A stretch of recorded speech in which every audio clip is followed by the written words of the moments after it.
मैं अपनी ननद को सबके सामने बेनकाब करना चाहती थी, क्योंकि वो अपनी मीठी मीठी बातों से सबको ठगने में माहिर थी। इसीलिए मैंने सोचा कि कल के दिन मुझ पर कोई इल्जाम ना लगा दे। इसलिए मैं सबके सामने निधि को बोली, ये बाऊजी के मकान के पेपर्स हैं, रख लो।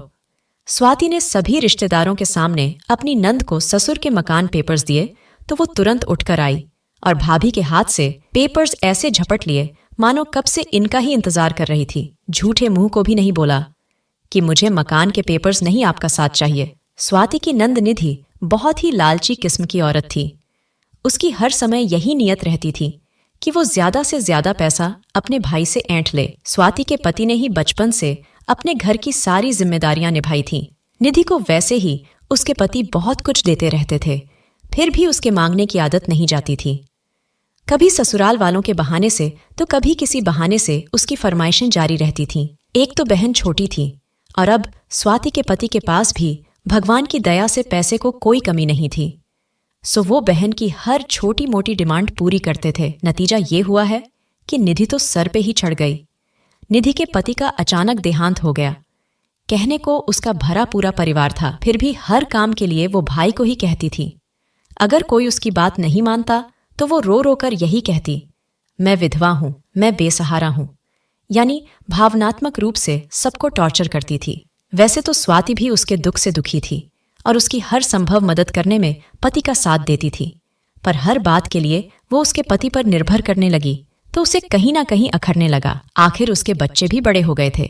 दोनों बेटे अच्छे कॉलेज से इंजीनियरिंग की पढ़ाई कर रहे थे। ससुर भी उसके साथ रहते थे। उनकी भी दवा दारू चलती रहती थी। सबसे बड़ी बात तो ये थी कि निधि के पति उसके लिए इतना पैसा तो छोड़ ही गए थे कि उसे दूसरों के सामने हाथ ना फैलाना पड़े। पति के जाने से पहले वो अपने मकान में शिफ्ट हो गई थी, यानी ससुराल वालों की भी कोई जिम्मेदारी नहीं थी, बस अपना खाना अपना पकाना। निधि तो बीए करने के बाद पढ़ना भी नहीं चाहती थी। ये तो स्वाति के पति ने ही उसे जबरदस्ती एमए और बीएड करवाया। उसी पढ़ाई के आधार पर अब तो उसे सरकारी नौकरी भी मिल गई थी। इसके लिए भी स्वाति के पति ने ही भाग दौड़ की थी। फिर भी निधि का मुंह हर समय खुला ही रहता था। वैसे किसी इंसान की कमी को कोई पूरा नहीं कर सकता, पर पैसा पास में हो तो जीवन थोड़ा सरल हो जाता है। लेकिन निधि तो बस अपने विधवा होने की दुहाई देकर जब तब स्वाति के पति से पैसे मांगती रहती थी और अपने पैसे जमा करती थी। एक बार कुछ ऐसी स्थिति बनी कि स्वाति के दोनों बच्चों की परीक्षाएं थीं और पति का ऑपरेशन होना था, तो स्वाति ने पहली बार निधि को बोला कि वो कुछ दिनों के लिए ससुर जी को अपने पास रख ले। जब पति का ऑपरेशन हो जाएगा और बच्चों की परीक्षाएं समाप्त हो जाएंगी तो वो बाऊजी जी को वापस अपने घर ले आएगी। वैसे तो भाभी की परेशानी देखकर उसे स्वयं ही ऐसी बात कहनी चाहिए थी, पर ऐसा कहना तो दूर, उल्टा स्वाति के मदद मांगने पर उसने अपनी ही मजबूरियां गिनवा दी। मैं बाऊजी को कैसे रख सकती हूँ, मेरे भी बच्चे हैं और मुझे नौकरी पे भी जाना पड़ता है, फिर मेरे ससुराल वाले क्या कहेंगे, पिता को अपने घर पे रखा है। निधि का जवाब सुनकर स्वाति के पति भी दुखी हो गए थे। स्वाति ने अकेले ही पति का ऑपरेशन करवाया और घर व बच्चों को संभाला। वैसे स्वाति के बेटे समझदार थे, हर काम में स्वाति की मदद करते थे, पर इस बार फाइनल परीक्षाएं होने की वजह से वो स्वाति की ज्यादा मदद नहीं कर पाए। निधि भाई को देखने एक बार भी नहीं आई, बस फोन से ही हालचाल पूछ लिया। स्वाति खुश थी कि सब ठीक हो गया, पर कहते हैं ना, तेरे मन कुछ और है, दाता के मन कुछ और। ऑपरेशन के 15 दिनों बाद स्वाति के पति को दिल का दौरा आया और उनकी मृत्यु हो गई। स्वाति पे तो जैसे मुसीबतों का पहाड़ टूट गया। पति उसे अधर में छोड़कर चले गए। इधर निधि का अपना अलग ही राग चल रहा था। सबके सामने दहाड़े मार मार कर रो रही थी, मेरा भाई चला गया, अब मेरी बेटियों की शादी कौन करेगा। उसे ऐसे समय में भी अपनी ही पड़ी थी। भाभी के दुख से कोई लेना देना नहीं था। स्वाति के ससुर की हालत भी कुछ ठीक नहीं थी। एक तो वो पहले से ही बिस्तर पे थे, दूसरा जवान बेटे की मौत ने तो उन्हें तोड़कर रख दिया। निधि को लगा इससे पहले कि बाऊजी को कुछ हो जाए वो उनका पुराना मकान अपने नाम करवा ले, कि स्वाति के पति ने तो अपना मकान बना लिया था, पुराना मकान ऐसे ही खाली पड़ा था।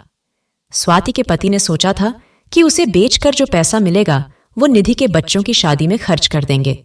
ऐसे उसे मकान के हिस्से का पैसा अभी से दे देंगे तो वो बच्चों की शादी में अलग से पैसा मांगेगी। स्वाति के पति अपनी बहन की नीयत को अच्छे से समझते थे।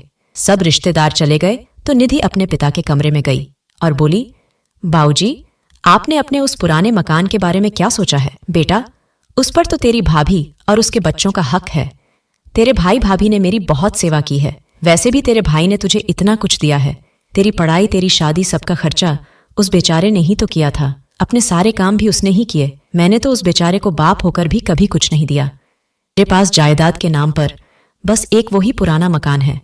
मैं बेटे को उसके जीते जी नहीं दे सका, पर उसके बाद अब ये मकान अपनी बहू के नाम कर दूंगा। ऐसे कैसे आप सारा मकान भाभी के नाम कर दोगे? पिता की जायदाद में बेटी का भी हिस्सा होता है।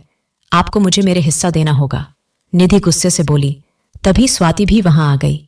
उसने दोनों की बातें सुन ली थीं, पर वो चुप रही। भाभी को देख निधि चुपचाप वहां से खिसक ली।